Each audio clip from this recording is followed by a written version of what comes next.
नमस्कार मेरे प्रिय मित्रों, मैं हूं आपका प्यारा दोस्त सचिन। यह कहानी है भारत के एक छोटे से गांव की, जिसका नाम था कालापुरा। गांव का यह नाम इसलिए पड़ा क्योंकि वहां कई सालों से ऐसी रहस्यमयी घटनाएं हो रही थीं, जिनका कोई वैज्ञानिक जवाब नहीं मिला था। गांव के लोग मानते थे कि वहां एक शैतान की छाया है, जिसने गांव को अपनी गिरफ्त में ले रखा है। हर साल गांव में कुछ न कुछ अनहोनी होती रहती थी।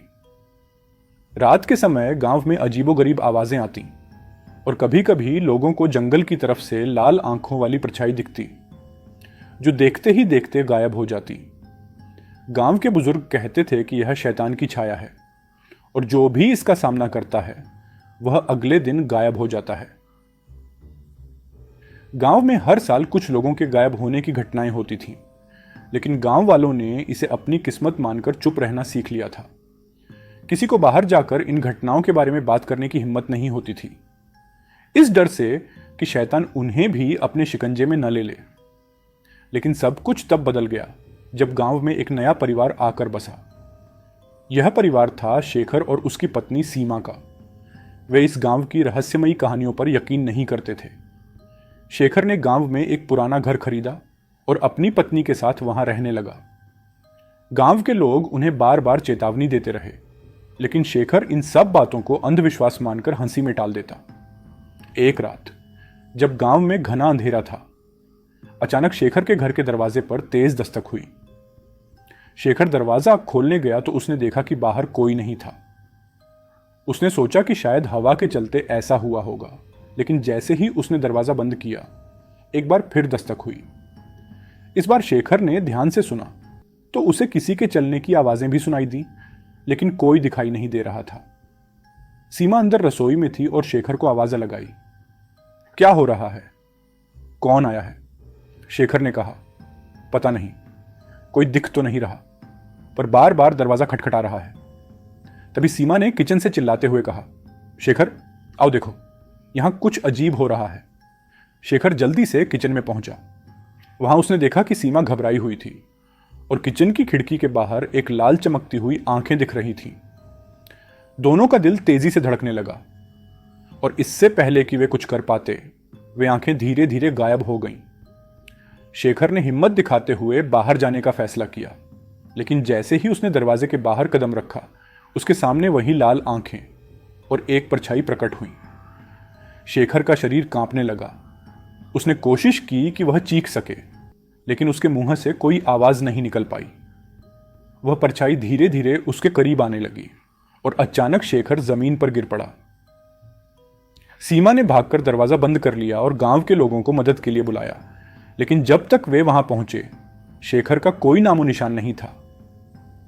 केवल दरवाजे के बाहर कुछ अजीब निशान थे, मानो कोई उसे घसीट कर ले गया हो। अब गांव में दहशत का माहौल था।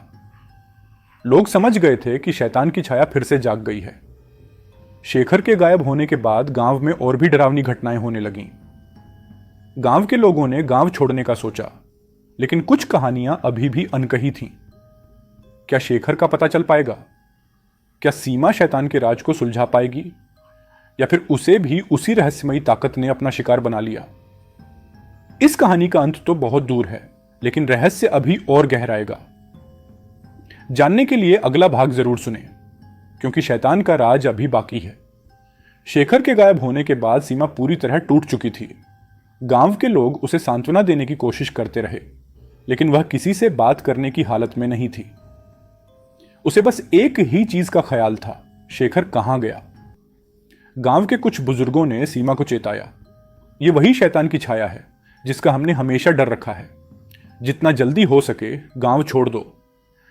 लेकिन सीमा ने ठान लिया था कि वह इस रहस्य का पर्दाफाश करेगी। उसने शेखर की खोज शुरू की और इस बार उसके साथ गांव के कुछ हिम्मती लोग भी थे, जो इन अजीबोगरीब घटनाओं को हमेशा एक डरावनी कहानी मानकर नजरअंदाज करते थे। अजीब निशान शेखर के गायब होने के बाद से गांव में अजीब घटनाएं तेज हो गई थीं। कई घरों के दरवाजों पर अजीब निशान पाए गए थे, जैसे कि किसी नुकीली चीज से खरोंच कर बनाए गए हों। रात के समय औरतें अपने बच्चों की सुरक्षा के लिए जागती रहीं और लोगों ने अपने दरवाजों को कड़ी से कड़ी बंदिशों में बंद कर लिया था। लेकिन दरवाजों पर फिर भी उन खतरनाक निशानों का दिखना रुकने का नाम नहीं ले रहा था। एक रात सीमा ने फैसला किया कि वह शेखर को खोजने जंगल जाएगी, जहां से वह लाल आंखों वाली परछाई सबसे ज्यादा देखी गई थी। गांव के कुछ लोग उसके साथ चलने को तैयार हो गए। वे सभी लाठी डंडे लेकर आधी रात को जंगल के अंदर की ओर बढ़े। जंगल का अंधेरा और रहस्य जंगल में घुसते ही चारों तरफ घना अंधेरा फैल गया। वहां पेड़ों के बीच अजीब सी सरसराहट हो रही थी और अचानक हवा ठंडी हो गई। ऐसा लग रहा था जैसे कोई अदृश्य ताकत उन सब पर नजर रख रही हो। एक एक कदम बढ़ाना मुश्किल हो रहा था क्योंकि रास्ता साफ नहीं दिख रहा था। अचानक एक आदमी के पैर से कुछ टकराया। यह क्या है?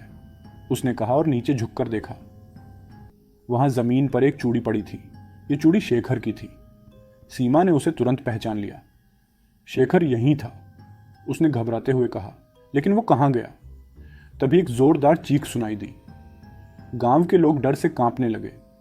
सबने इधर उधर देखा, लेकिन कोई दिखाई नहीं दे रहा था। अचानक उन लोगों के बीच से राघव नाम का एक आदमी गायब हो गया। किसी ने देखा ही नहीं कि वह कहां। सीमा के साथ चल रहे एक बुजुर्ग ने कांपते हुए कहा, यह वही जगह है जहां कालापुरा के राजा ने सदियों पहले शैतान की पूजा की थी। तब से ही यह गांव श्रापित है। यह मंदिर शैतान का घर है। सीमा को विश्वास हो गया कि शेखर को यहीं कहीं बंदी बनाया गया है, लेकिन मंदिर के अंदर जाते ही माहौल और भी डरावना हो गया।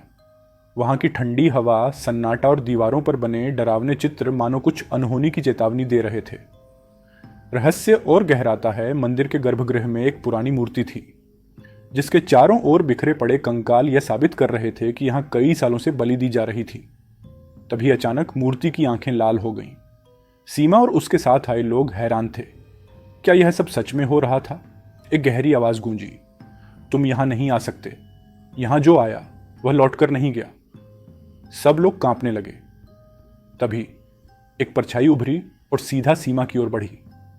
सीमा ने हार मानने की बजाय उस परछाई से सीधा सवाल किया, तुम कौन हो और शेखर कहां है? परछाई ने कोई जवाब नहीं दिया, बल्कि मंदिर की मूर्ति के पीछे की दीवार की ओर इशारा किया। लोग दीवार के पास पहुंचे तो वहां एक गुप्त दरवाजा था। जैसे ही उन्होंने दरवाजा खोला, वे एक अंधेरी सुरंग में पहुंच गए। सुरंग से आती ठंडी हवा और रहस्यमयी आवाजों ने उनके होश उड़ा दिए। लेकिन सीमा का दिल अभी भी शेखर की खोज में था। आगे क्या था? सुरंग कहां जाती थी? और क्या शेखर उस सुरंग के अंदर कैद था, या फिर यह कोई और डरावना जाल था? अंत अभी बाकी है। यह रहस्य अभी खुलने वाला है। क्या सीमा और गांव के लोग शैतान के चंगुल से खुद को बचा पाएंगे, या फिर इस शैतानी ताकत ने उन्हें हमेशा के लिए अपना गुलाम बना लिया? जानने के लिए अगले भाग का इंतजार करें, जहां शैतान का सच सामने आएगा और गांव के इतिहास का सबसे बड़ा रहस्य खुलेगा।